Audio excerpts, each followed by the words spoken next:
기도하겠습니다. 하나님 아버지, 오늘도 말씀해 주셔서 감사합니다. 주의 거룩한 예언의 말씀에 따라 예언에 관하여 우리가 듣고자 하오니 주 하나님께서 수많은 믿음의 사람들 통하여 주신 예언, 그 예언을 우리가 예언답게 바로 듣고 바로 받아서 살아갈 수 있도록 우리에게 분별력을 다하여 주시고 예언받은 자의 경건하고 균형감 있는 영성과 신앙을 허락하여 주시옵소서. 오늘 이 말씀을 통하여 예언에 대하여 주시는 통찰을 얻고 우리 신앙생활 지금까지 이후로도 많은 예언이 주어질 터인데 그 예언을 온전히 받고 정말 그 예언을 예언답게 내 것으로 삼아서 살아갈 수 있도록 주님 이 시간에 함께하여 주시옵소서. 혼란하고 혼미하고 어두운 영들 제하여 주셨고 맑고 깨끗한 마음을 허락하시며 주의 성령이 비춰주시옵소서. 예수 그리스도의 이름으로 기도하옵나이다. 아멘.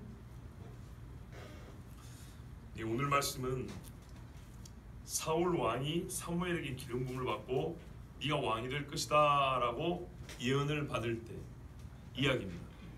오늘 본문 한 절 한 절 우리가 어렵지 않기 때문에 일단 가볍게 살펴볼 것입니다. 그런데 살펴보는 것은요, 본문에서 그 본문 그 자체에서 주시는 은혜를 우리가 깊이 보려는 게 아니고 본문이 시작이 되어서 이 본문이 발단이 되어서 우리에게 주시는 예언에 관한 통찰을 듣고자 하는 것입니다. 자, 가끔 제가 그렇죠, 설교할 때 어떤 형식의 어떤 의도의 설교라고 미리 말씀해 드리죠. 어떤 경우는 한 절에 한 마디를 가지고 한 시간을 전하는 경우가 있고, 어떤 경우는 길게 읽었지만은 이 전체를 통하여 주시는 통찰 또는 다른 말씀의 관계 안에서 이해할 수 있는 하는 말씀은 오묘하거든요. 우리가 오미자차는 5가지 맛이 난다 그러죠. 한 본문이 5가지 맛이 난다면 그때마다 한 가지 맛을 택하여 듣는 것입니다. 자, 오늘은 이 본문을 통해서 어떤 맛을 택하느냐, 예언이 주요 사건인데 이 예언이 아니라 예언에 대하여 본 사건이 주는 통찰이 있다는 겁니다. 사울이 들은 예언 중에 처음 들은 거예요. 아시겠죠? 처음 사울이 사무엘에게 들은 예언이에요. 그런데 이 사건을 제대로 우리가 보면 우리가 또 이미 사울의 인생을 아는 거로 정말 배울 수 있는, 이 예언에 관하여 배울 수 있는 말씀이 많다는 겁니다. 제가 설교 도중에 말씀드리려고 그랬는데 미리 오해를 없애기 위해서 말씀드립니다. 여러분 중에도 아마 누군가에게 예언 기도를 많이 받아보셨겠죠. 그분들을 들으라고 설교하는 거 아니에요. 예언 기도를 받아본 걸로 치면 제가 아마 여러분 둘째라면 서러울 정도로 예언 기도를 많이 받아왔을 겁니다. 10살 때부터 아주 기도를 많이 받아왔거든요. 그리고 10살 때 받은 그 기도를 지금까지 간직하고 있고요. 사실은 표현이 그렇지만 그 뒤에 받은 기도 예언들은 10살 때 들은 말씀의 반복이라고 볼 수 있어요. 그것의 구체화. 그러니까는 처음 예수를 제대로 믿을 때, 새벽기도 처음 간 날 예수 믿는다고 남편한테 핍박을 받고 섬으로 피신온 여자 집사님이 있었어요. 그때 우리 교회 전도사님과 사모님이 기도를 엄청 많이 한 분이었거든요. 그때 나이가 이분들이 35, 전도사님이 35이었어요. 예, 맞아요. 근데 그 전도사님 모셔갖고 하여튼 고생하면서 그 시에서 핍박받고 온 여자 집사님이 이제 사모님하고 비슷비슷하니까, 근데 우리 아버지가 어려서 신앙생활 했던 데 있다가 좀 이상한 데로 가셨다가 하나님 앞에 정말 죽도록 두드려 맞고 본교로 돌아가라고. 저는 저희 아버지가 제 앞에서 죽어가는 걸 봤어요. 죽어갔다니까요.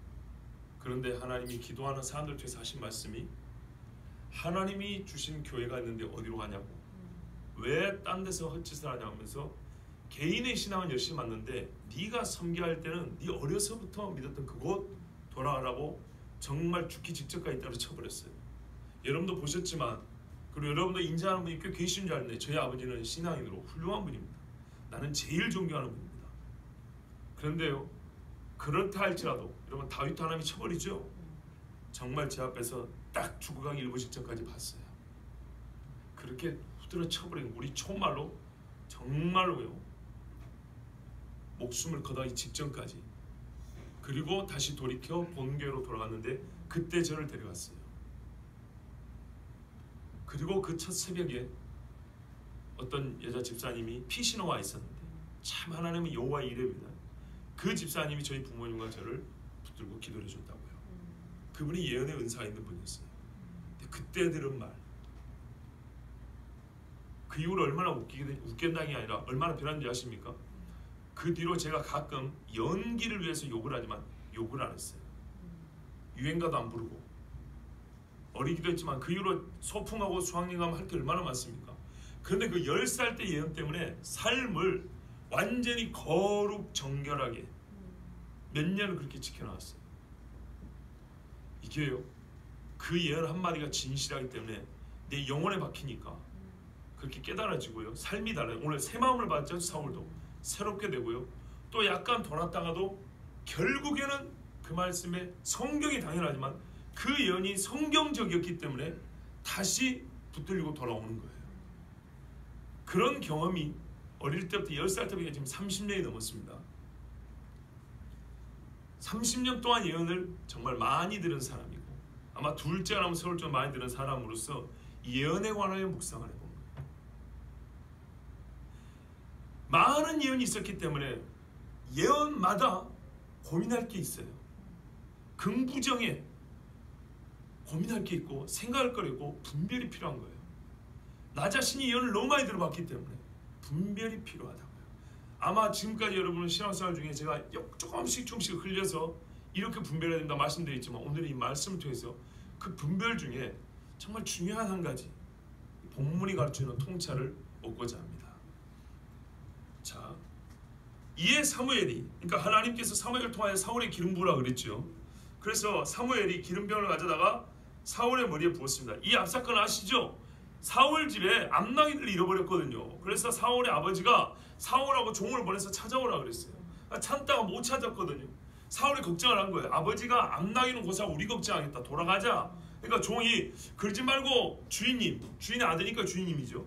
이 옆에 선지자가 계시는데 그분한테 가서 물어봅시다.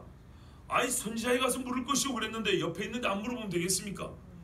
그러자. 그런데 우리가 아무것도 없다. 아, 제가 가진 게 좀 있습니다. 이래가지고 이제 그를 사례비로 드리고 예언기도를 받으러 간 거, 한마디로 우리식으로 말하면 나귀를 찾겠느냐 못 찾겠느냐 이거죠. 참 좋아요. 하여튼 그러고 왔어요. 그러면 부르니까 다행이죠. 옛날 후에는 그래요. 이스라엘에 선지자가 없어서 바알에게 묻냐고 하나님을 그렇게 쳐버린 왕이 있었어요. 하여튼 그래서 선지자 사울에게 갔더니 하나님이 사울에게 미리 가르쳐 주시죠. 사무엘에게 사울이 올 거라고, 그에게 기름 붓고 그가 이스라엘 왕이 될 거라고 가르쳐 주셔서 이제 사무엘이 순종하는 겁니다. 자, 1절 보세요. 기름병을 가져다 사울의 머리에 붓고 입 맞추어. 여러분, 사무엘이 머리에 기름을 붓는 것은 직무상 하는 일이지만 입 맞춘다는 것은 약간의 애정의 표시가 있습니다. 무슨 동성애 코드를 발견하면 안 돼요. 여기서 그게 아니고요, 아버지와 아들이 입 맞추는 것처럼 나이 든 사무엘이 볼 때 이 젊은 사울이 이 땅의 초대 왕이 된다는 거 참 감사한 일이면서 한편에 이스라엘의 죄거든요. 죄에도 불구하고 하나님이 또 사랑해서 왕을 세워주잖아요. 그 직무를 잘 감당해 바라는 마음으로 또 이렇게 이제 어여쁜 마음으로 입맞춰 준 거예요. 그때 사무엘이 한 말이, 여호와께서 나에게 이런 말씀하셨다. 너에게 기름을 붓고 그에게 그의 기업의 지도자로 삼지 아니하셨느냐. 그러니까 하나님이 자기한테 미리 해주신 말을 이렇게 반복하여 말하면서 삼지 아니하였느냐. 몰라서 묻는 게 아니라 이런 거를 수사의문이랍니다. 니도 알고 나도 아는 것을 일부러 물어보는 거예요. 그러면 그 사람의 입에서 대답을 하면서 확증을 하는 거예요. 너도 기름 부음이 무슨 일인지 무슨 의미인지 알지? 그 말인 거예요. 왕, 선지자, 제사장인데 니는 제사장은 족보상 못 되고 선지자는 나고 하나님께서 이 백성이 왕 세워달라고 했지 않았냐. 그래서 너에게 기름을 붓는다는 것은 왕으로 세운다는 거 알지? 그래, 하나님께서 너에게 기름을 부사 그의 기업 이스라엘의 지도자 왕으로 삼지 아니했느냐. 네가 분명히 알 것이다. 자, 사울이 알까요 모를까요? 알아요. 자, 이렇게 기름을 부으면서 하나님의 약속을 예언을 해주셨어요. 뭐가 된다고요? 왕이 된다고. 근데 여러분 같으면 이 고지 듣기 쉬울까요? 아무리 그래도 갑자기 내가 무슨 왕이요 왕, 그죠? 상당히 믿기 어렵겠죠. 그래서 하나님이 표적을 줍니다. 표적을 주면서 사울 역시도 놀라고 의심스러웠다는 얘기입니다. 그래서 표적을 주는데 표적을 얼마나 많이 주는가 보세요. 첫 번째로 네가 오늘 나하고 헤어져서 가다가 이제 집에 가는 길이에요. 베냐민 경계 셀사에 있는 라헬의 묘실 곁에, 라헬의 묘실이 어딘지 이제 알게 됐습니다. 자, 그게 이제 오늘 뭐 핵심 중요한 건 아닐까요? 가다 보면 라헬 할머니 묘 옆에 지나가는데 두 사람을 만날 거다. 두 사람이 너를 만나서 하는 말이, 너는 집에 가는 길이고 그 사람들은 아무래도 집 쪽에서 오는 길 아니겠어요? 사울아, 너희 아버지가 암나기들 다 찾았다더라. 그리고 암나기 염려는 놓았는데 너 걱정을 하시더라. 그래서 아이고 내 아들을 어떻게 할까 이런 말을 하더라고 전해줄 것이요. 이게 첫 번째 표적입니다. 보세요. 어느 장소에 이를 때 누구를 만날 것이다. 다윗에게 하나님이 승리를 줄 때 저기서 뽕나무 나무 위에서 사람 달리는 소리 나면은 전제하라 그랬거든요. 여호사밧이 내일 어디에서 네가 그 아람 군대를 만날 것인데 이렇게 말씀했거든요. 장소만 말해줘도 그러는데 사람을 만날 거고 몇 사람을 만날 거고 그들이 하는 말까지. 자, 이게 전체적으로 첫 번째 표적입니다. 첫 번째 표적 안에도 확률로 보면은 어마어마한 확률이죠, 그죠? 그 다음에 네가 거기서 좀 더 나아가면 다볼이라는 동네 상수리 나무에 갈 건데, 유명하니까 이제 다볼 상수리 나무면 딱 알아먹죠. 그렇죠? 우리도 종각하면 딱 알아먹는 것처럼 거기서 하나님을 배우려고 베델로 올라가는 세 사람이 있을 거다. 베델에 뭐가 있어요? 옛날에 그거는 여로보암 때 이야기고요. 산당이 물론 있었겠죠. 하나님을 예배하고자 곳곳에 성전이 지어지기 전에 있던 곳이 산당들인데 베델로도 있었을 거. 왜? 야곱이 하나님을 만났던 자리니까 거기 없었겠어요. 또 거기가 중요한 자리니까 여로보암도 나중에 거기다가 가짜 산당 내지는 성전을 세웠겠죠. 자, 베델로 올라가는 세 사람이 있는데 한 사람은 염소 새끼 3마리를 이끌 것이고 또 한 사람은 떡 3덩이를 가지고, 남의 가방에 떡이 몇 개 있는지까지 어떻게 알 거예요, 그죠? 한 사람은 포도주 한 가죽 부대를 가진 자라. 여러분, 이거 지금 첫 번째 배우 단독적으로 이런 이야기만 듣고 그게 성취된 걸 봤다면 여러분 기가 막혀가지고 말을 못하고 뭐야 이게 물개처럼 뭐 이럴 겁니다. 보세요. 다볼 상수리 나무에 사람들 3명 만나는데 베델 어디 가냐 했더니 베델로 간대요. 어떻게 가냐 했더니 하나님께 예배하러 가는데 염소 새끼 3마리, 분명히 번제드리라고 하는 거겠죠. 그 다음에 떡 3덩이. 이 떡 3덩이가 사람이 3명이라서 서로 배고파서 먹으려고 그럴 수도 있는 것이고, 아니면 하나님께 전제와 이 소제와 번제 함께 바치려고 그러는 것일 수도 있습니다. 그 다음에 포도주 한 가죽 부대, 포도주를 붓는 번제가 있어요. 제사가 있어요. 그러니까요, 이 사람들이 자기들이 먹을 수도 있고 하나님께 드릴 수도 있지만 하여튼 넉넉하게 이렇게 챙겨가지고 가는 것을 만날 것이다 그랬어요. 여러분, 이것만 봐도 기가 막히죠? 이것도 순차적으로. 그런데 이 사람이 너에게 무난하고 이 사람들이 너에게 무난하고 떡 2덩이를 주겠고 너는 그의 손에서 받으리라. 이거 기가 막힌 이야기입니다. 여러분, 3덩이 갖고 왔는데 2덩이를 줬어요. 자기들은 3명이고 이쪽은 사울하고 사울의 종하고 둘이잖아요. 그러면 1인당 하나씩 먹으라고 2덩이 준 거 아니겠습니까? 떡 이렇게 큰 겁니다. 요만한 주먹만한 떡이 아니에요. 한 에바씩 뭐 이렇게 만든 떡이 요만한 거라고요. 옛날 시장에서 하는 그 보리떡, 옥수수떡 이만한 큰 거 있죠? 그런 거 2개 줬다 이 말이에요. 쉽게 보면. 그러면 하나 남은 거 가지고 뭐 하겠다는 거예요? 이거는요 상식적으로 이해가 안 됩니다. 무슨 말이냐? 이건 약간의 그 뭐랄까요, 단순하게 아이고 배고프겠다 구제하는 차원이 아니고 섬김과 존경의 의미입니다. 무난하고. 그러니까요, 당신의 그러니까 사울의 연조와 사울의 신분으로 볼 때 받기 어려운 대접을 받는다는 얘기입니다. 그것도 하나님 앞에 드리러 가는 사람들이 이거를 길 가다가 만난 이 젊은 사람 둘이 보고 이 귀한 것들을 2덩이나 줘버린다. 떡도 3분의 1을 줘버렸다. 이거는 그냥 배고픈 거 요기하라고 준 게 아닙니다. 무난하고 너를 줄 것이고 너는 것을 받으리라는 거는 표현하면 아브라함이 멜기세덱에게 그 전리품 중에 일부를 드리죠. 꼭 그런 류의 비슷한 겁니다. 그러니까 이런 일을 볼 때 사울은 뭘 깨닫냐면, 아, 내가 지금 왕이 된 건 아니지만 하나님이 이 사람들에게 무언가 나에게서 뭔가 또 위험을 느끼게 한다든지, 위험이 아니라 위험, 뭔가 존경스러운 마음이 생겨서 하여튼 나를 대접하고자 하는 마음을 주셔서 이렇게 해주는구나. 이게 표적으로 주어진다는 겁니다. 하나님의 예언에 대한 표적. 일반적인 배고픈 사람에게 떡 한 조각 주는 그런 정도가 아니란 얘기예요. 아시겠죠? 자, 그 다음에 또 뭔 일이 있냐. 그 후에 네가 하나님의 산에 이르르니, 여기는 호렙산도 아니고요, 시온산도 아닙니다. 아시겠죠? 여기는 지금 보세요, 베델로 가는 길이고 하면은 이거는 에브라임 지파 어느 쪽이라 되죠. 유다 지파 땅 아닙니다. 우리가 이제 땅 경계를 아니까요. 다볼 상수리나무 이런 거 뭐 유다 지파에 있는 거 아니죠.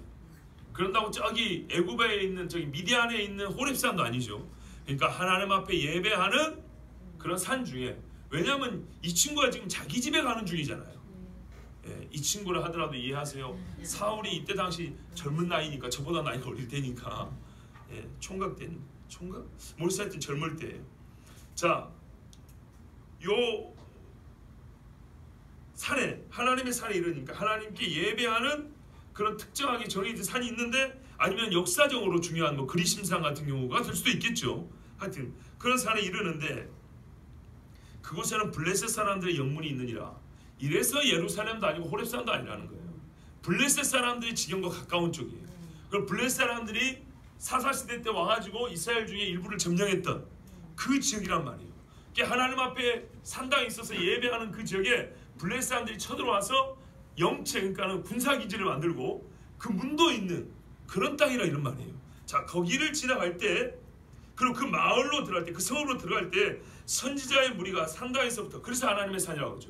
그 산에 선지자들이 하나님 앞에 산당에서 제사하고 막 기도하는 데가 있었어요. 거기서 이제 내려오는 사람들 만난다는 거죠.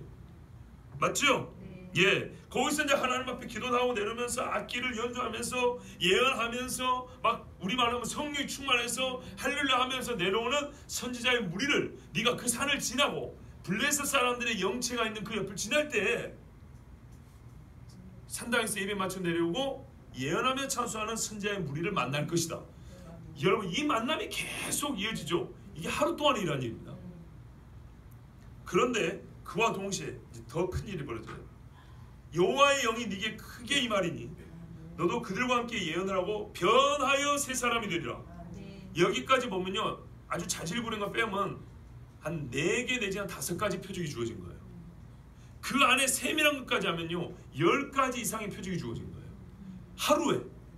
자, 요 정도 되면 여러분 왕이 된다는 말 믿겠습니까? 안 믿겠습니까? 이제 믿어야죠. 그죠? 옛날 말로 똥장군한테 네가 사성 장군이 될 것이다. 옛날에 그 똥퍼 이 장군이 똥장군이라고 그랬어요. 총에서 제일 그 사람들에게 대우 못 받는 직종이잖아요. 그런 사람한테 가가지고 네가 진짜 사성 장군이 될 것이다, 합참의장이 될 것이다, 이러면 여러분 어떻게 하겠어요? 그 장군의 같은 장군 아니잖아요. 그죠? 못 믿겠죠? 그런데요, 이와 같은 일이 하루 동안에 반복이 되면, 이와 같은 표적이 하루 동안에 다 주어지면 믿겠어요? 안 믿겠어요? 믿겠죠? 여기 믿음이 없으세요? 아니, 생각을 해보세요. 이게 있을 일인가요? 있을 수가 없는 일이 하루 동안에 다 이루어진다잖아요. 믿겠죠? 사울이 믿었을 거예요. 그래서 이렇게 말해요. 사무엘이 이 징조가 임하거든. 맞죠? 제가 표적인데 징조 맞죠? 이 징조가 임하거든. 하나님의 예언이 이루어진다는 표로 이 징조가 이루어지면 너는 기회를 따라 행하라. 하나님이 너와 함께 하시느니라. 확실한 것인 줄 알고 이제 하나님 주신 기회를 따라 왕 될 준비를 하고 왕으로서의 역할을 감당하라는 거예요. 아시겠죠? 그리고 너는 나보다 앞서 길갈로 가라. 길갈은 여호수아서에 보면 이스라엘 백성이 최초로 진을 친 곳이고 초창기에 중요한 의사결정을 했던 곳이 길갈입니다. 왕들의 기름도 거기서 붓고 그랬습니다. 거기서 내려가면 나도 너에게로 가서 함께 하나님께 번제와 화목제를 드리고 네가 행할 것을 내가 가르칠 것이다. 근데 7일 정도 기다려야 된다 그랬어요. 나중에 사울은 이거 못 기다리고 지가 번제막 드리고 나쁜 짓 했죠. 근데 이때는 하여튼 이제 기다리게 됩니다. 결국 무슨 말이냐면 사무엘이 예언을 한 다음에 너무 믿지 못할 이 예언에 대하여 믿을 수밖에 없는 표적을 또 예언해줬고 그 표적이 다 이루어졌고 그것을 경험한 사울은 더 이상 의심하지 않고 이제 아 내가 왕이 되는구나 그러면서 이제 왕 될 준비를 하게 되는 거죠. 그리고 그 결정적인 왕이 즉위식이라 할까요? 이거는 길갈에 가서 사무엘이 사람 앞에서 제비를 뽑아서 사울을 왕 세우고 기름을 부으면서 이제 공표를 하게 되죠. 거기까지 사무엘이 일러준 겁니다. 이렇게 할 거라고. 그리고 나서 사울이 사무엘에서 떠나려고 몸을 돌이킬 때 이제 선지자의 몸이 부들부들 떨렸을 겁니다. 알겠습니다 하고 돌이킬 때 하나님께서 새 마음을 주셨고 그날 그 징조도 다 응하니라 그랬어요. 역시 하나님께서 사무엘의 입에 담아두신 말씀은 땅에 떨어지지 않는다 그랬는데 말씀 그대로 다 됐어요.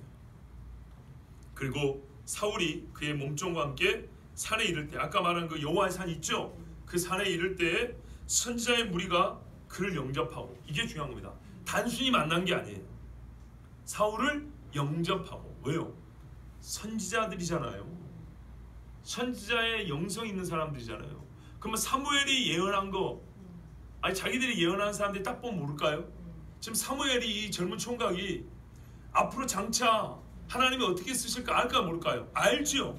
아니까 어떻게 해요? 그냥 지나쳐간 게 아니고 사울도 지나치면서 이런 사람들 만난다 그랬는데 만났네 이렇게 지나간 게 아니고 그 예언한 사람들이 오자마자 사울을 보고 장차 또 왕이 될 사람이 어쩌면서 막 같이 예언하면서 막 절을 하고 또 막 붙들고 이랬을 거 아닙니까? 그렇게 했다는 겁니다. 하나님의 영이 그때 사울에게 크게 임함으로 사울도 그들 중에서 예언을 했대요. 그래서 그 모습을 보고 그 주변에 사울을 알던 사람들이 사울이 선지자들과 함께 예언함을 보고 나중에 전해들은 게 아니에요. 본문을 보세요. 보고 그랬어요. 보고 사울이 선지자들과 함께 예언함을 보고 이르되 사울이 누군지 아니까 지금 아버지가 기스인지 알지요. 그러니까 기스의 아들에게 지금 무슨 일이 일어나는 거냐 이게 지금. 사울도 선지자 중에 있었던가?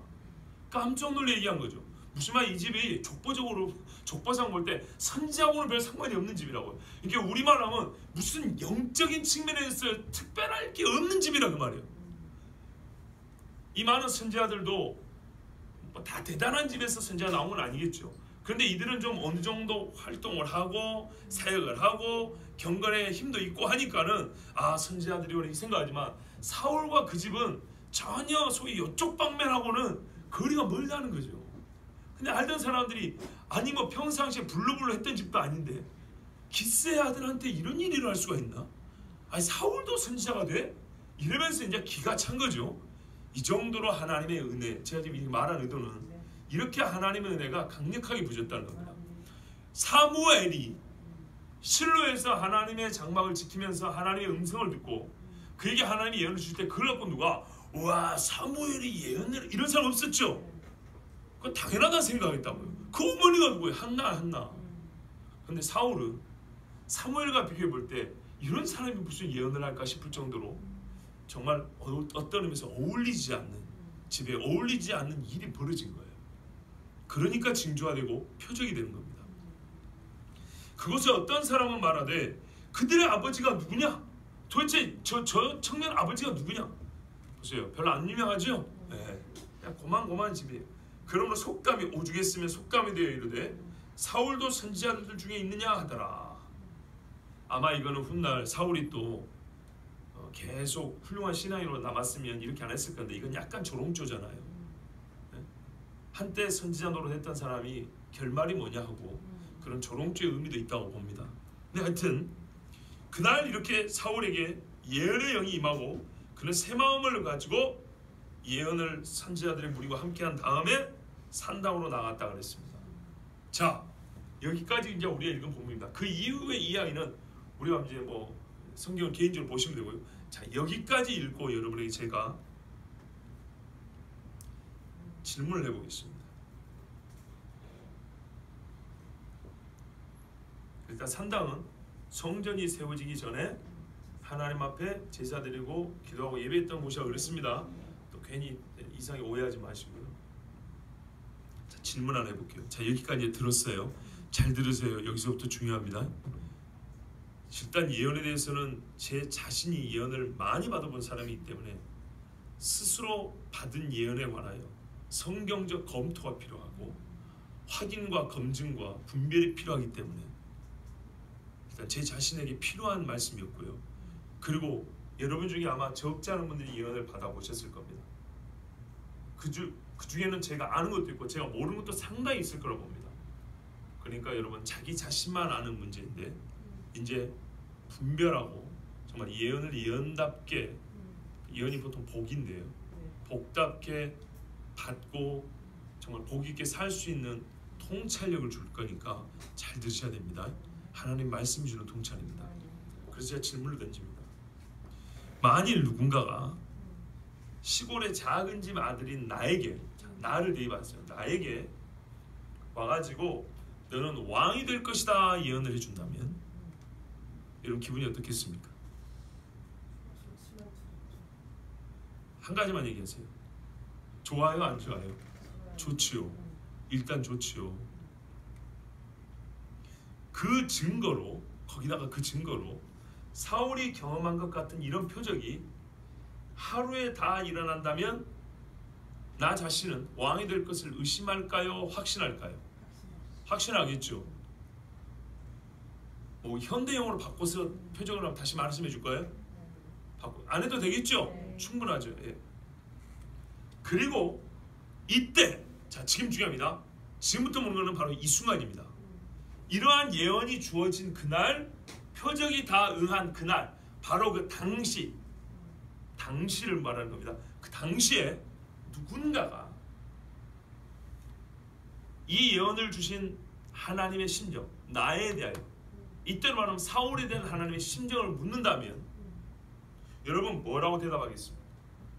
아마도 제가 답을 드릴게요. 이렇게 말할 수 있겠죠. 최소한 하나님이 사울을 사랑하신다. 하나님이 사울을 쓰기로 택하셨다. 이렇게 대답할 수 있겠죠. 나로 대입하면 누군가에게 나 자신이 자신 있게 또는 나에게 멈춰 있었다면 내 옆에 있는 동료가 하나님이 나를 사랑하셔서 이런 일을 주셨다. 이 표정을 보니까 내가 일부러 겸손하지 않겠다. 하나님 주시고 그대로 받아들여야지. 하나님 나를 사랑하시고 나를 택하신 거다. 옆에 있는 우리 집에 종이 있다면 맞습니다. 우리 주인님은 하나님이 택하시고 하나님이 이 어지러운 나라를 위해서 준비하신 그릇입니다. 이렇게 대답하겠죠. 그렇다면 이제 조금 더 나아 보겠습니다. 그런데 만약 이 순간에, 이제 진짜 중요한 겁니다. 잘 들어보세요. 여기까지 왔는데 이 순간에 옆에 있던 어떤 누군가가 이렇게 말하면 어쩔까요? 바로 그 순간, 바로 그날, 그래도 사울이 구원받은 자인지는 알 수 없어. 자, 찬물 끼얹는 소리를 했어요. 그러면 여러분은 뭐라고 대답하겠습니까? 또는 사울의 종이라면 그런 말을 누군가 한다면 뭐라고 대답하겠습니까? 자 보세요. 왕이 될 거라고 예언을 해줬고 표적이 다 응한 날이에요. 그날 옆에서 뭐 그래도 이 사람이 구원은 못 받을 수 있어? 이렇게 말한다면 여러분, 자 우리의 평상시, 평정심 가운데 그 말을 맞습니다 이렇게 하겠습니까? 양심적으로요. 우리 일반적인 심정상 뭐라고 대답할까요? 자 우리 대답을 하나 써왔어요. 아니 이 사람아, 하나님께서 왕까지 되게 해주시겠다고 한 사람이 구원을 못 받아? 자기 힘으로 된 것도 아니고 최고의 선지자 사무엘을 보내주셔가지고 기름을 부으시고 예언하시고 표적까지 다 보이시고 이루어주신 그런 사람이 구원을 못 받아? 이렇게 대답하겠죠. 당시를 말하는 거예요. 당시. 근데 당시. 그러나 우리가 알듯이 사울은 하나님께 불순종했습니다. 그리고 성경에 뭐라고 하냐면 이는 거역하는 것은 점치는 죄와 같고 완고한 것은 사신, 여기서 사신은 살아있다는 게 아니라 귀신 사자입니다. 귀신신을 섬기는 게 헛된 우상에게 절하는 죄와 같음이라. 왕이 여호와의 말씀을 버렸으므로 여호와께서도 왕을 버려 왕이 되지 못하게 하셨나이다. 이런 책망을 들었고 훗날에는 다윗을 죽이려고 창을 던졌고 수년간 자기 사위를 죽이려고 쫓아다니는 살의가 등등한 사람입니다. 왕이었기 때문에, 왕정시대의 왕이었기 때문에, 요즘 같은 입헌시대, 그러니까 보통 이런 자유민주주의 국가에서 사람을 죽였다가 쫓아다니면 이것 때문에 뭐죠? 당장에 체포되고 감옥에 집어넣을 사람이죠. 끝내 사울이 죽었을 때 성경은 뭐라고 말하냐면, 사울이 죽은 것은 여호와께 범죄하였기 때문이라. 그가 여호와의 말씀을 지키지 아니하고 또 신접한 자에게 가르치기를 청하고, 엔돌의 신접한 여인에 가서 말을 하면은 무당을 찾아간 겁니다. 점쟁이를 찾아간 겁니다. 여러분, 만약에 우리 교회 중직자가 점쟁이 앞에도 무슨 도사들 있던데 가가지고 거기서 점치면은 어떻게 하겠습니까? 파면입니다. 파면. 구원은 무슨 놈은 구원이에요. 또 신접한 자에게 가르치기를 청하고 여호와께 묻지 아니하였으므로 여호와께서 그를 죽이시고 그 나라를 이새의 아들 다윗에게 넘겨주셨더라. 여호와께서 그를 죽이시고. 과연 사울이 구원받은 자라고 여러분 자신 있게 말할 수 있습니까? 만약에 구원받았다 치자고요. 그의 운명에 대해서 우리가 내가 하나님이 아니니까 그렇다 치더라도, 여러분 다윗의 구원에 대해서는 여러분 어떻게 대답하시겠어요? 확신하죠. 장담할 수 있죠. 사울은요, 혹 구원을 받았다 치더라도 우리가 장담을 못하는 이유가 뭡니까? 장담하는 분 손 들어보세요. 사울 구원받다 장담하는 분 아무도 없죠. 왜 장담을 못합니까? 그의 삶이 성경에 전부 다 잘못되고 죄라고 지적을 하고 그렇게 기록을 하고 있기 때문입니다. 하나님이 그가 죄 때문에 하나님이 심판해서 죽였다고 이렇게 기록하고 있기 때문입니다. 그가 귀신 들려서 자기 사위로 죽이려고 했던, 신접한 사람에 찾아왔던 그런 짓을 했기 때문에 우리는 사울의 죽음과 구원에 대하여 확신을 못하는 겁니다. 맞지요? 그런데요, 이 오늘 예언을 들은 당대 그 시간 그날 누군가 그래도 사울이 구원 못 받을 수도 있어 라는 말을 하면 여러분은 뭘 근거로 에이 이 사람아 그런 소리 하지 마. 왜 그래요? 좋은 예언을 받았기 때문에. 기가 막힌 예언을 받았거든요. 기똥찬 예언을 받고 왕이 된다는 예언을 받았거든요. 거기다가 그게 된다는 표적까지 하루 다 받았거든요. 이제 참 눈치 빠르고 지혜로운 분들은 오늘 메시지가 뭔지 여러분 아실 거예요. 이 본문과 사울의 일생을 통하여 주께서 주시는 엄중한 말씀을 이제부터 잘 들으십시오. 사울의 경우에 같은 말, 그의 구원에 대하여 장담할 수 없어라는 말을 그가 처음 왕이 될 거라는 예언을 듣는 그 때 할 때는 우리가 무슨 이상한 소리 하냐고 이렇게 말할까요? 오히려 입 다물라는 식으로 뭐라 할 겁니다. 그런데 그의 죽음이 가까웠을 때 그의 죽음에 대하여 우리는 구원에 대하여 자신할 수 없어 하면 고개를 끄덕끄덕 한단 말이죠. 그렇다면 우리가 처음부터 구원에 대한 확신은 예언과 무관하게, 왕이 될 것이라는 예언과 무관하게 따져 물을 수 있어야 되고 검증을 해봐야 됐다는 것입니다. 어디에 함정있고 어디에 우리가 착각하고 오류에 빠진지 아시겠죠? 어느 지점에서. 사람이 하나님께로부터 예언을 듣는다는 것은 그 자체 매우 큰 사건입니다. 아무한테나 예언 안 해줍니다. 게다가 내가 원하는 것을 하나님께서 이루어주신다는 말을 들으면 더없이 기쁘고, 그것이 어렵고 힘든 일일수록 막 눈물이 나고 감사합니다. 내가 원하는데 더 힘든 일이에요. 막 거기다가 뼈를 깎아야 되는 일인데 하나님이 해준다고 약속을 해버리면 너무 좋은 거예요. 막 하늘을 날 듯이 기뻐요. 물론 그 예언이 성취되기까지는 인내와 고난이 필요하고 또한 헌신과 수고가 필요하다는 것쯤은 철부지가 아니면 다 압니다. 그래서요, 사울도 왕이 될 때까지 꽤나 많이 기다렸어요. 사람들이 왕으로 인정이 될 때까지 시간 걸렸고, 처음에 그랬잖아요. 저까지 게 무슨 왕이냐고 막 그런 사람도 있었죠. 사울도 그 정도는 견뎌낼 줄 아는 사람이었어요. 그 정도의 영성과 인품과 인내력은 있는 젊은이였어요. 그런데요, 문제는 이겁니다. 제가 이걸 왕을 절정이라고 표현할 거예요. 그 인생의 절정. 왕이 되는 거는 절정이죠. 최고 꼭대기잖아요. 그죠?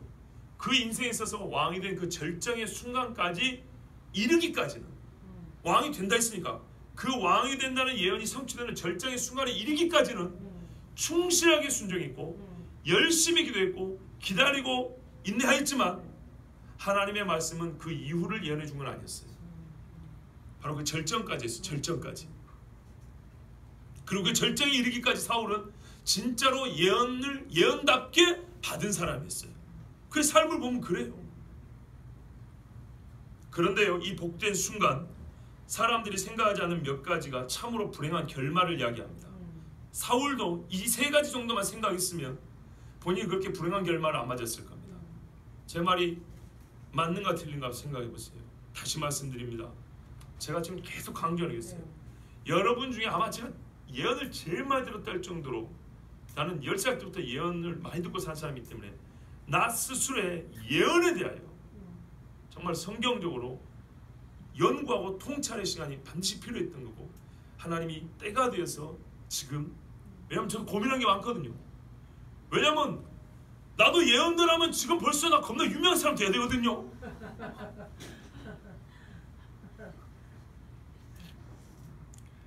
좋은 예언을 한두 가지 들은 게 아니에요.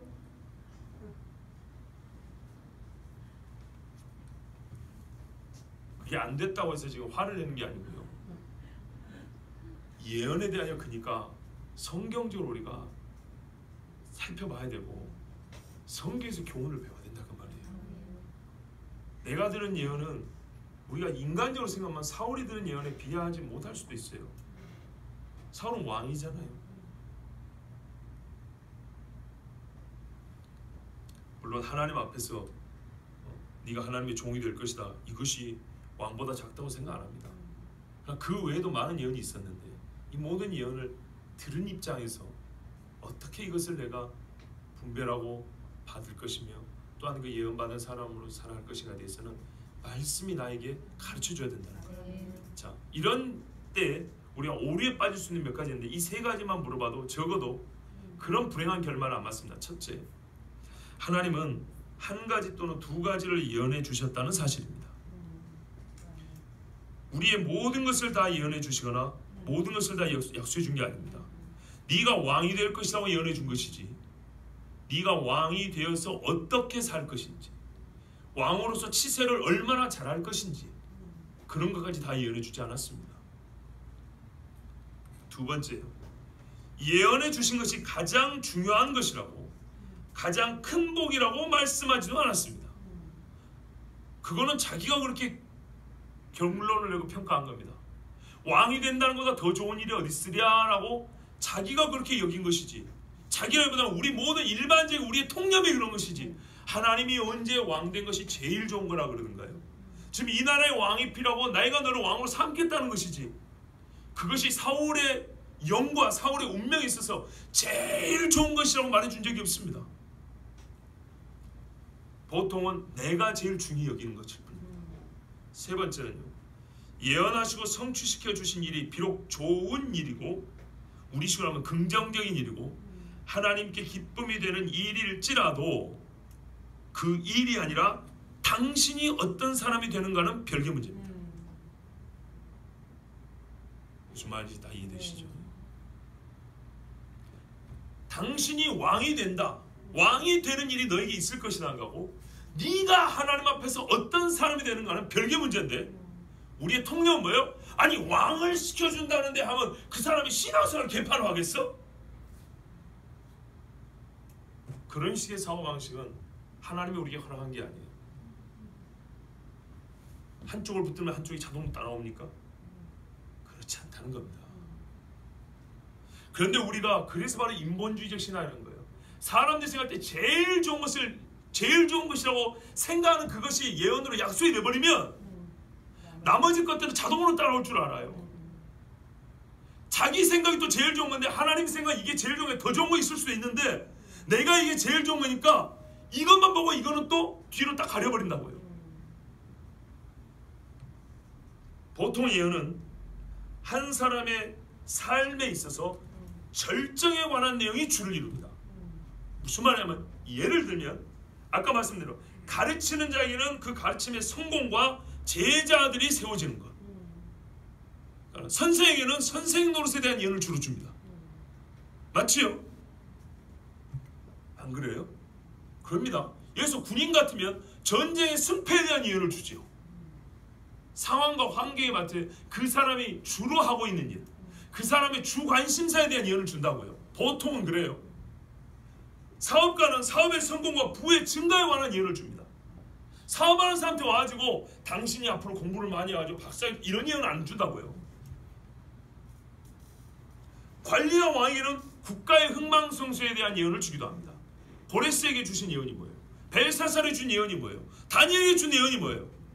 다니엘도 자식들인데 네 자식이 어쩔 거냐면 이것이 아니라 바벨론 대제국의 고위 관리로 있는 다니엘, 거기다 하나님을 경외하는 다니엘에게는 가장 적합한 예언이 뭐냐면 세계를 다스리는, 세계 나라를 다스리는 하나님의 통치를 가르쳐주고 예언하는 것이었어요. 무슨 말씀 이해되시죠? 그러나 그것만이 내가 들어야 될 소리, 그것만이 내 인생에 있어서 다가 아니라는 거예요. 그런데 내가 듣고 싶은 또는 내가 제일 중요하다고 여기는 그 한 가지가 예언이 딱 나와버리면 나머지는 까막눈이 되어버려요. 만일 예언이 좋은 경우 예언의 대상이 된 사람이 다른 면에 있어서도 다 좋을 것이라는 착각. 아까 말씀대로 사울이 하나님이 참 하나님이 보통이셔? 얼마나 판단을 정확히 하시는데 하나님 판단하실 때 딱 이게 되니까 왕이 된 것이요? 아니 그러면 왕까지 시켜준 그 사울이 뭐 다른 거는 뭐 변변치 않겠어? 다른 것도 다 훌륭할 거야. 그건 뭐 보지 않아도 돼. 이것이 우리의 오류다 그 말이에요. 사울과 여로보암을 보십시오. 여로보암 10지파 찢어간 사람입니다. 그리고 베델과 다녔다가 우상 금수한지 세워놓은 사람입니다. 근데 이 사람이 왕이 될 것도 하나님이 예언해 준 거 아십니까? 아람의 하사엘이라는 왕이 있습니다. 어떻게 예언해 줬습니까? 엘리야가 종시켜서 가서 예언했죠. 네가 아람의 왕이 될 거라고. 그 사람이 뭔지 아십니까? 왕이 돼가지고 나중에 이스라엘 들어와서 부녀 아이벤 부녀의 배를 갈랐다 그랬어요. 왕이 된다는 말은 그 한 사람의 개인 일생에서는 최고의 예언을 들은 거예요. 바로 절정을 들은 절정을. 그렇다고 해서 그들이 구원받은 사람입니까? 여로보암이 누구요? 하사엘이 누구예요? 그 사람이 왕이 된다는 예언이 곧 구원을 약속한 것이 아니라는 사실은 우리가 보통 외면하기 일쑤입니다. 여기에 함정이 있다는 겁니다. 또 한 가지는요. 우리가 살면서 내 인생에 이건 중심 핵이다. 인생의 목표라고 여기는 부분에 관하여 긍정적인 예언을 들으면 사람들은 자기 인생의 종국, 끄트머리에 관하여도 예언을 들은 것처럼 착각하는 경우가 있다고요. 아까 그 얘기 계속 반복하게 생각하면 돼요.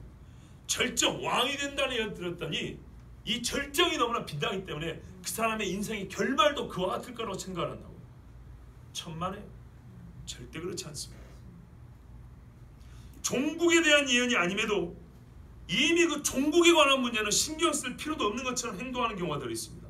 절정에 관하여 하나님이 나를 높여준다 했단 말이에요. 그러니까는 그 절정의 화려함 때문에, 절정의 영광 때문에 인생의 끝머리도 그럴 줄 알고 그건 신경을 안 써요. 그 이후에 대해 신경을 안 쓴다고.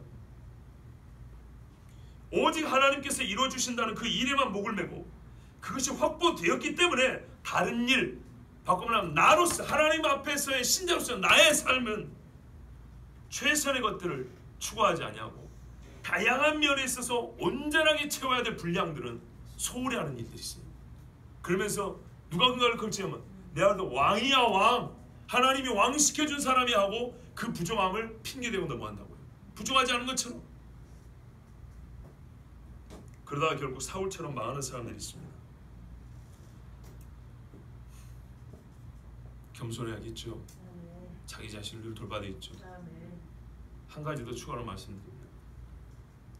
예언을 듣는데 분별해야 됩니다. 너무 좋은 말만 나오면 조심하세요. 성경을 보세요. 좋은 말들만 있는가? 근데 대개 요즘에 예언 받으러 왔다면 나쁜 소리는 들을 수가 없어요. 그래서 조심하라고요. 만약에 그 좋은 대로 같으면 그 좋은 예언을 들은 사람은 어떻게 된다고요? 새 마음을 입어야 돼요. 잠시라도 새 마음을 입고 새롭게 되는데 그렇게 되지 못한 경우가 많아요. 가짜 예언자들도 많습니다. 특히 이런 경우는요 정말 조심해야 돼요. 예를 들으세요. 집단이 예언을 받으러 왔어요.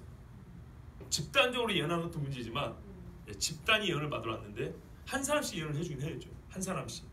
근데 안수하면서 하나님께서 당신을 이럽니다 저럽니다 그 다음 사람 그 다음 되는데 가만 들어보니까 10명이건 20명 100명이건 다 똑같아. 다 좋아. 다 세워줄 것이며 당신은 다 하나님께 영광 돌릴 것이며 너는 막 빛날 것이며 너의 발을 반석 위에 세울 것이며 너의 삶을 하나님께서 앞으로 형통케 해주실 것이며 어떤 한 사람은 그 예언이 맞을 수 있어요. 그런데 30명이 다 그렇게 주어진다면 여러분 어쩌겠어요? 그런 건 의심해 보세요. 그럴 수는 없어요. 작년에 어떤 청년이 예언 기도를 듣고 왔대요. 뭐라고 하더냐? 너무 좋아요. 제가 표현해 보였어요. 야, 그거 시로 써도 되겠다. 말이 얼마나 유려한지 시 같다, 시 같아. 그 예언대로 나는 너에게 이루어졌으면 좋겠다. 나도 그랬으면 좋겠다. 그런데 문득 하나님께서 마음을 주시고 혼자 받은 예언이 아니라는 거예요. 여러 사람이 한 선교사인지 예언자인지 그 사람한테 여러 사람이 들었다는 거예요. 한 명씩. 그래서 제가 물어봤죠.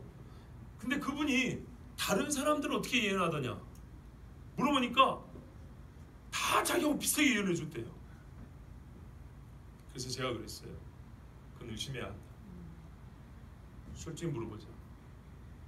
그 모인 사람들 중에 예수 안 믿는 사람이 있지 않냐? 예수 안 믿는 사람이 있고 교회만 다니는 사람이 있고 지멋대로 믿는 사람이 있고 그런데 어떻게 모든 예언이 전부 다 무슨 아브라함이 이삭에게 예언해 주시 그런 말만 나올 수 있냐 이 말이에요. 천하의 다윗도 범죄하니까 나단 선지자 와가지고 당신은 살인자라고 책망을 하고 너희 집에서 피냄새가 줄줄 흘릴 거라고 피바람이 불 거라고 예언을 했는데 우리가 다윗같이 하나님 앞에 붙어있는 사람이 되냐? 우리가 하나님 앞에 다윗같이 양심적이고 죄짐을 회개할 줄 아는 사람이 되냐? 뻔뻔하게 나와가지고 그 집회 자리에서 그 좋은 분위기 속에서 은혜 받는 청하는 그 수십 명의 사람들이 어떻게 똑같이 마치 이삭이 아브라함의 이삭이 대적의 성문을 차지하려는 것은 그런 예언을 그 수십 명이 똑같은 말을 들을 수 있단 말이냐? 그 중에는 가짜가 없단 말이냐? 나는 그런 예언을 못 믿는다. 의심하라. 그런데 여러분 문제는 그겁니다. 여러분은요 좀 죄송한 표현이지만 예언자들의 말은 그렇게 잘 들어도 목사 말은 어쩌게 안 믿어요. 정말 뭐 어쩌게 안 들어요. 안 들어요. 왜? 나 좋은 소리 들었거든. 목사가 괜히 초치하는 것 같거든요. 안 들어요. 그 뒤로 신앙생활 어떻게 했을 것 같습니까? 좋은 이야기 들었죠. 이게 따라가나요? 경건했는 게 못 따라가요. 가슴만 부풀어 있는 거예요. 이 괴리감만 커지는 거예요. 시간이 갈수록. 신앙의 모든 것이 차라리 그 전이 좋았어요. 전반적으로 무너지는 거예요. 이빨이 흔들흔들고 통풍 바람 불면서 이게 점점 흔들어가죠. 그런 것처럼 하나씩 흔들흔들 이렇게 나오는 거예요.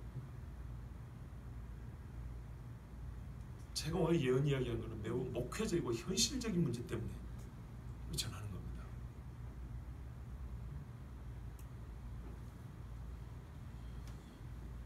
고린도전서 14장 24절 25절에 오늘 새벽에도 들었는데요.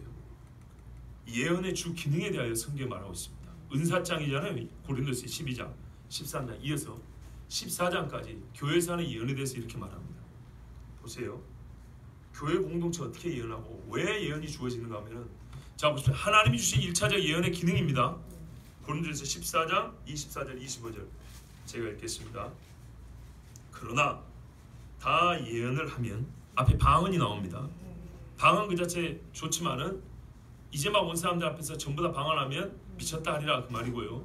이제 예언의 경우에는 비교하자면 이렇다는 겁니다. 다 예언하면 잘 보세요.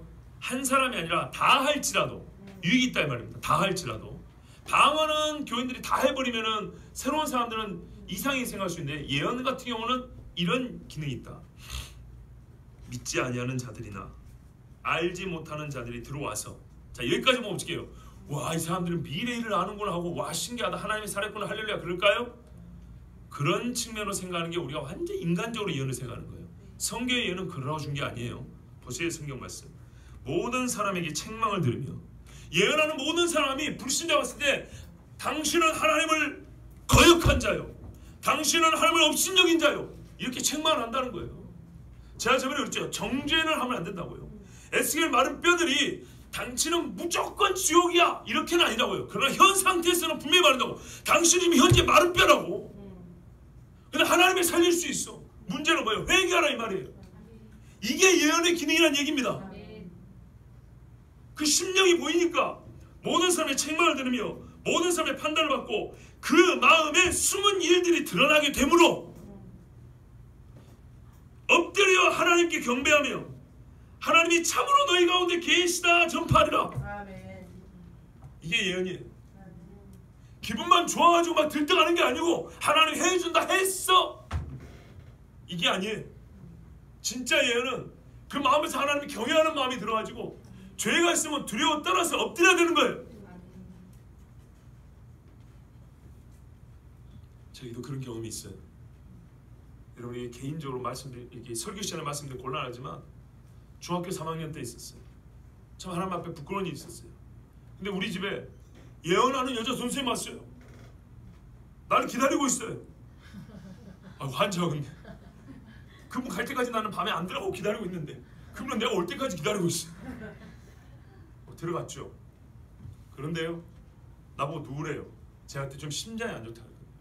죄의 시간에 서 있지를 못했거든요. 열이 나가지고 막 쓰러지고 막 중학교 가서 심장에 좀 문제가 있다 그랬어요. 근데 지금 건강하죠? 네.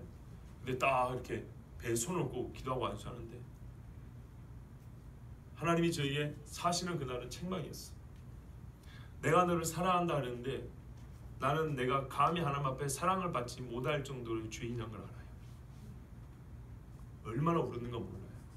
그냥 안심이 아니에요. 하나님 앞에 부끄럽고 감사하고 죄송해서 그 자리에서 눈물을 줄줄줄 흘렸어요. 그 뒤로 어떻게 됐을까요? 그 기도 전과 후는 하나님을 경외함에 있어서 나에게 성장이 있었습니다. 그 후에 더 성장이 있었다고요. 예언의 기능은 이런 거라고요. 참된 예언은 교회가 예언하기를 바랄 이유가 바로 이거예요. 영원히 사는 것이 제일 중요하죠. 왕되면 뭐합니까? 하나님이 예수님의 예표로 세운 다윗을 죽이려 하는 적그리스도의 행위를 하는데 왕이 되면 뭐하냐 이 말이에요. 그런데 우리는 어디에 초점을 맞추냐? 예언을 생각할 때 왕이 된다고 예언을 줬는데 설마 하나님이 다른 건 안 해주시겠어? 그거를 의심해서 되겠어? 그거는 네 생각이고, 내가 왕 된다 그랬지 그의 영혼에 대해 내가 책임을 진다 했다냐? 그런 말씀하신 적 없어요. 여기에 우리의 참 큰 오류가 있다는 것. 예언에 대해 생각할 게 많지만 보통은 여기에 빠진다고요. 아까 그 말했던 그 청년도 예언이 너무 좋은 거야. 놓치기 아까울 정도로 너무너무 좋았어요. 제가 듣기에도 너무 좋아요. 제가 오주 있으면 시로, 이게 시라고 그랬다. 시라고. 그 예언기도만 싹 모아도 시집이 나오겠다 그랬어요. 제가 들은 예언 중에 말로 하면 그렇게 아름다운 예언이 없어요. 그래서 확인해 본 거잖아요. 어찌 모든 사람의 영적 상태가 같지 않은데 같은 예언이 나올 수 있냐? 결말이 어떻게 똑같을 수가 있냐? 그 중에 한두 사람이라도 책망이 나와야 되는 거다. 하나님의 나무랑 꾸지람과 채찍 같은 예언도 나와야 되는 거다. 성경이 그렇지 않아요. 성경이 말도 안 되는 거다. 그 의심하라, 확인해보라. 그랬더니 싫은 거예요. 싫어요. 내가 그 좋은 거 받았는데 목사가 왜 자꾸 이런 소리를 해? 나 싫어. 의사표시 확신해요. 제발 여러분, 그래요. 저는 예언자 아닙니다. 사무엘같이 예언 못합니다. 집에 가시다 여러분 신호등 몇 번 걸릴지 나 모릅니다. 그런 거. 근데 여러분 뭐라고 말씀하시면 베드로후서에 우리에게는 더 확실한 예언이 있어 그랬어요. 샛별이 빛나기까지 우리에게 밝혀주시는 게 있는데 이게 바로 성경에 기록된 말씀으로서 예언이라고 그랬어요. 그 성경에 기록된 말씀을 듣지 아니하고 성경에 내 경험을 비춰보고 확인하지 아니하면 그는 말 그대로 자기만의 신앙입니다. 자기의 신앙에 탑을 쌓지만 그것은 하나님이 인정할지 안 할지 알 수가 없습니다. 하나님께서 사울을 사랑하시고 왕으로 택하여 기름 부으신 것은 분명히 맞는 말입니다. 사울과 그 집의 크나큰 영광이요 복이었습니다. 그렇다면 왕이 되기까지 인내하고 믿으며 지혜롭게 때를 따라 행할 줄 알아야 했고 사울은 왕이 되기까지는 그렇게 했습니다. 잘했습니다. 인정해야죠. 그까지 잘했어요. 그러나 그 잘한 것이 왕이 된 후에도 그가 잘함이라고 우리의 믿음을 요구하지는 못합니다. 우리는 그렇게 믿을 수가 없습니다. 하나님은 왕이 된 후에도 그가 잘함이라고 약속하지 않으셨습니다. 사울이나 누구라도 자기 인생의 절정에 관한 주님의 복된 예언이 그의 인생의 종국에 대하여도 동일한 복의 약속인 것은 아니라는 사실을 알아야 합니다. 그래서 주의하고 스스로 경계를 삼아야 합니다. 진실로 내 인생의 절정에 대한 하나님의 복의 예언이 하나님의 사랑이 근거한 거 맞죠? 사랑하니까 왕이 된다고 얘기해 줬을 거 아니에요. 그걸 안다면 내 종국이, 내 인생의 마지막도 그 절정의 복, 최고로 높은 그 복, 절정의 복이 종국에도 복이 될 수 있도록 하나님의 그 예언을 정말 겸손히 받고 여호와를 경외함으로 사용해야 됩니다. 진짜 주님께 영광이 되도록 그걸 쓸 줄 알아야 됩니다. 사울은 그러지 못했어요. 그 왕의 힘을 가지고 악한 일을만 저질렀어요. 한마디로 말해서 신앙인의 기본 자세는요, 어떤 예언을 들었든지 안 들었든지 항상 그 기본 자세는 견지해야 된다는 겁니다. 문제는 왕이 되는 것이 아니라 내가 구원받느냐 구원받지 못하는 거 아니겠습니까? 그러므로 진정으로 복된 예언을 받은 자는 절정에 관한 복이 나의 주 관심사가 되어서는 안 되고요, 복을 주신 하나님이 나의 삶의 중심에서 떠나 밖에 서 계시지 않도록 하나님을 중심에 두는데 오히려 힘을 써야 됩니다. 그러면 나의 인생의 종국도 절정의 복 못지않은 복을 받을 것입니다. 그게 우리가 말하는 믿음의 조상들입니다. 인생의 마지막에 야곱의 마지막이 그렇고 다윗의 마지막이 그렇고 요셉의 마지막을 보십시오. 요셉의 영광은요 총리가 된 게 아니고요, 그 자손 스라의 4대를 그가 요셉의 품 안에서 키웠다 그랬고요, 그들이 저번에 들었지만 애굽 사람으로 태어났지만 이스라엘 사람으로 살아갈 수 있도록 그게 요셉의 영광입니다. 바울도 말합니까? 하나님 앞에서 나의 면류관이 무엇이냐? 바로 너희가 아니냐 그랬다 이 말이죠.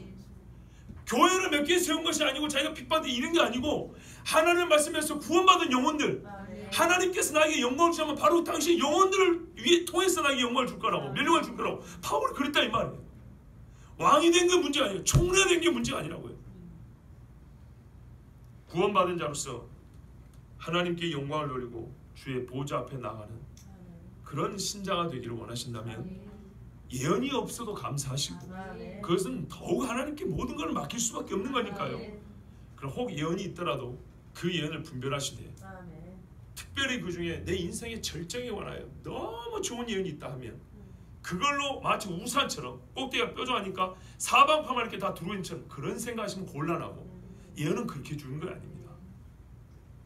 그 예언은 절정에 관하여 복이라 할지라도 내 인생의 종국 또는 다른 삶의 영역에서는 또 다른 하나님의 은혜가 필요한 것이니 겸손히 꾸준하게 하나님을 경외하고 그 복에 관심을 둘 것이 아니라 이제나 저제나 하나님을 정말 내 마음의 중심에 모시고 그렇게 경외함으로 살아야 됩니다. 그러면 절정의 복도 받을 것이고 마지막에 종국의 복도 받을 것입니다. 이 한 가지를 여러분에게 전합니다. 저 역시도 예언을 많이 들었기 때문이고요, 지금도 끝내 이루어질 것이라고 기다리고 기대하는, 기도하는 그런 게 있습니다.